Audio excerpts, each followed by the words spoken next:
ఏపీలోనూ వివాదాల మార్కింగ్ అంటే మీకు అర్థం కాదు, ఎందుకంటే ఇది లోకేష్ శాఖకు సంబంధించినటువంటి అవినీతి వ్యవహారం. దీన్ని ఎవరికి అర్థం కాకుండా రాసింది ఆంధ్రజ్యోతి. ఏంటిదనంటే ఉన్నత విద్యలో కోఎంట్ ఎడ్యుటెక్ కలకలం, సిబిఎస్ఈలో పేపర్ల గోల్మాల్ ఈ సంస్థ పనే, 2019లో తెలంగాణ ఇంటర్ ఫలితాల్లో వైఫల్యం, పేరు మార్చుకొని ఏపీలోకి ఎంటర్ అయింది ఈ కోఎంట్ ఎడ్యుటెక్ అనేది. ఉన్నత విద్యామండలి వద్దన్న కోఎంట్ని ఎంపిక చేశారు. చక్రం తిప్పిన ఆ ఇద్దరు అధికారులు.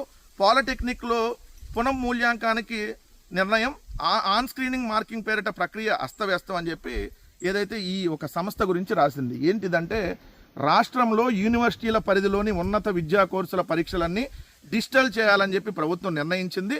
ఉన్నత విద్యామండలి ఏపీ టెక్నాలజికల్ సర్వీసెస్ అంటే ఏపీటీఎస్ 2024 చివరిలో దీనికోసం టెండర్లు పిలిచాయి. ఈ కాంట్రాక్ట్ను దక్కించుకునేందుకు టీసీఎస్ కోఎంట్ ఎడ్యుటెక్ అనే సంస్థలు పోటీ పడ్డాయి. విద్యార్థులు రాసే 32 పేజీల సమాధాన పత్రాన్ని ఒక్కో పేజీ చించి స్కానింగ్ చేస్తామని టీసీఎస్ చెప్పింది.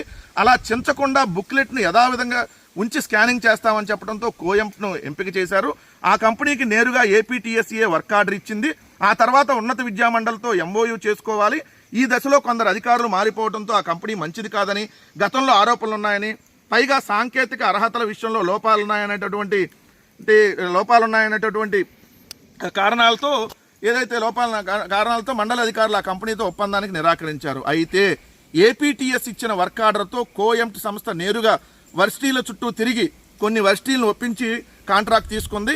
నిజానికి 2019లో తెలంగాణ ఇంటర్ ఫలితాలను గోల్మాల్ చేసిన గ్లోబరీనా అనే కంపెనీయే పేరు మార్చుకొని కోఎంట్గా మారింది. అందులోని కొందరు పార్ట్నర్లు మారి గ్లోబరానాను కోఎంట్గా మార్చారు. ఆ ఇద్దరు అధికారులు ఒత్తిడి, ప్రత్యామ్నాయంగా ఒక మహిళా అధికారి ద్వారా ప్రక్రియ ముందుకు సాగించినట్టు సమాచారం. ఆ రోజే కోఎంట్ కంపెనీని తిరస్కరించి ఉంటే ఇప్పుడు ఆందోళన చెందాల్సిన అవసరం లేదని చెప్పి ఏదైతే రాసినటువంటిది. సిబిఎస్ఈకి వివాదం తెర మీదకి రావడంతో మొత్తం మూల్యాంకాన్ని అంటే ఇప్పుడు సిబిఎస్ఈకి సంబంధించిన ఇది కూడా ఇదే సంస్థ అటర్ ఫెయిల్యూరు.